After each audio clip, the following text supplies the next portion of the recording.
Bonjour à tous. Sujet très en vogue à l'ère du temps des écrans, des télétravails bien sûr, et puis de tout ce qu'on peut faire de nos jours sur Internet et les ordinateurs, y compris les jeux.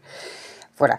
Donc je souhaitais vous aborder ce sujet en vous présentant tout d'abord ma fille qui, à 3 mois, en 5 minutes dans la voiture, s'arrondissait comme un fœtus.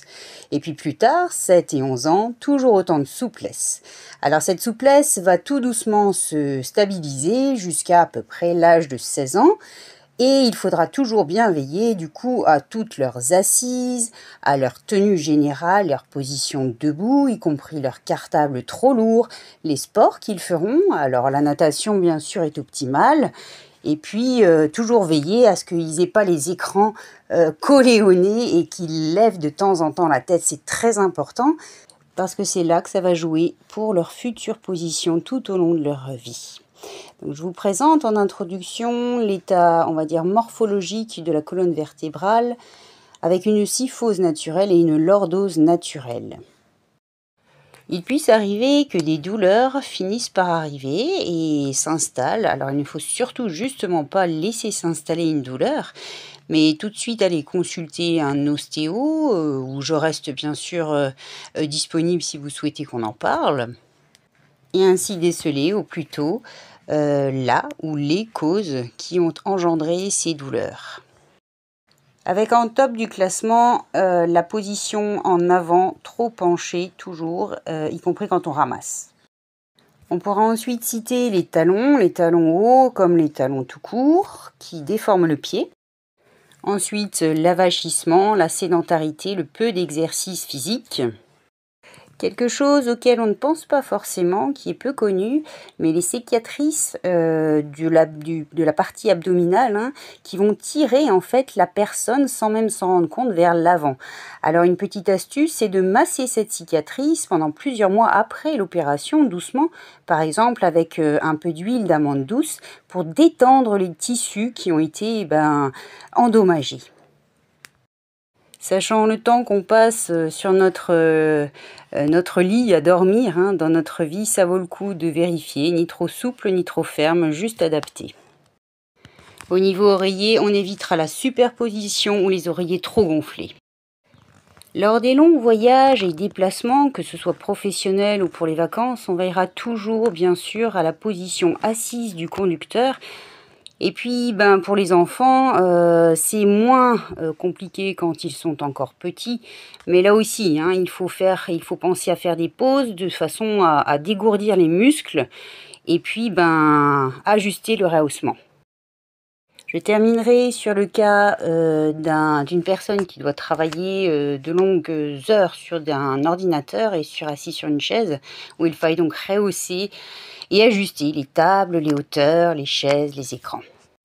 Parfois, ce n'est pas forcément évident d'où peut provenir la douleur, de quoi est-elle émanée. Et du coup, ça pourrait valoir le coup de se faire prendre en photo par une personne en sous-vêtements de profil et de se mettre également contre un mur, tout simplement, et de sentir à quel point on est obligé de se redresser. Parmi les cas les plus classiques qui vont engendrer de la douleur, on peut en premier noter l'hypercyphose. Donc c'est lorsque le bas est très creusé et le haut est bombé. Alors voici un exercice relativement basique à l'aide d'un ballon suisse qui peut redresser l'état de cyphose. Voici la balle que l'on utilise pour redresser justement, que ce soit lordose ou cyphose. Donc l'important pour choisir sa taille par rapport à la personne, c'est de s'être assis et que les pieds touchent bien le sol. Sinon, si les pieds doivent être relevés ou sont trop longs et que les genoux sont trop cambrés, c'est que la balle n'est pas à votre taille. Suivi d'une autre proposition d'exercice au sol où l'on s'étire la colonne vers l'avant. Le second cas engendrant de la douleur est appelé à son contraire l'hyperlordose. Donc là, il y a un autre style d'exercice à effectuer.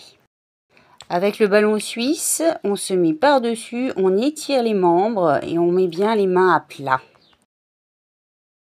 Et voici le second exercice au sol, de vraiment coller ses genoux à sa poitrine et de tenir comme ça au maximum.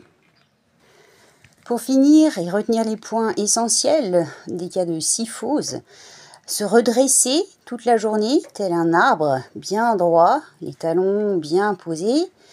Éviter justement les talons surélevés. Marquer bien sûr des temps très réguliers de pause où l'on peut se lever, aller marcher quand on est souvent assis et longtemps. Et revoir enfin l'état entier, son matelas et les oreillers de sa couche. Dans le cas particulier d'hyperlordose, on va éviter de croiser les jambes quand on est assis, tout simplement. On fera attention au poids, ne pas être en surpoids qui tire vers l'avant et creuse davantage, et on vérifiera son matelas et son oreiller.